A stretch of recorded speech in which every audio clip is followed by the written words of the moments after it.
کبھی ہم نے یہ سوچا ہے کہ حسین رضی اللہ تعالیٰ عنہ نے سب کچھ قربان کیوں کیا؟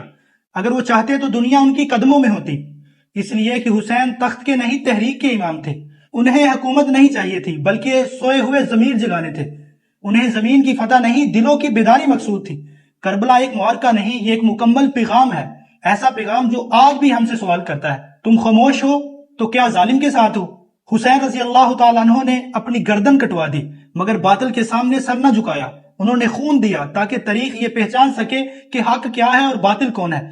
لیکن آج کا المیہ ہم حسین کا نام تو لیتے ہیں مگر ان جیسا کردار اپنانے سے کترا جاتے ہیں۔ ہم نے سنا ہے کہ حسین نے قربانی دی مگر ہم یہ کام سنتے ہیں کہ حسین رضی اللہ تعالیٰ عنہ نے سوال بھی زندہ کیا، ایسا سوال جو ہر دور کے ظالم سے کیا جانا چاہیے۔ تمہیں اقتدار عزیز ہے یا انصاف؟ تمہیں دنیا چاہیے یا حق کی روشنی؟ حسین رضی اللہ تعالیٰ عنہ نے تلوار نہیں اٹھائی بلکہ خاموشی، صبر، پیاس اور سچائی سے سوال اٹھایا اور پھر اپنے لہو سے اس سوال کو تاریخ میں رقم کر دیا۔ مگر ہم وہ سوال بھول چکے ہیں۔ ہم نے ظلم کو تقدیر مان لیا، ہم نے بے حسی کو عبادت کا لبادہ پہنا دیا۔ ہم کہتے ہیں ہمارا کیا جاتا ہے، جبکہ حسین اسی سوچ کے خلاف اٹھے تھے۔ جانتے ہو کربلا میں صرف یزید کا لشکر نہیں تھا، وہ خاموش نمازی مسلمان بھی تھے جو روزے رکھتے تھے، عبادت کرتے تھے مگر ظلم کے خلاف نہ بولے اور خاموشی سے حق کے مقابل کھڑے ہو گئے۔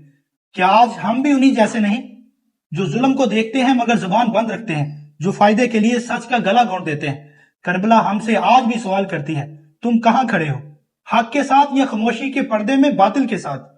کربلا یہ سکھاتی ہے، قیام کبھی اکثریت سے نہیں، صرف سچائی سے ہوتا ہے۔ خاموشی بھی جرم ہے اور حسین رضی اللہ تعالیٰ عنہ نے اس جرم کو بے نقاب کیا تھا۔ کربلا صرف رونے کے نہیں، جاگنے، بولنے اور بدلنے کی صدا ہے۔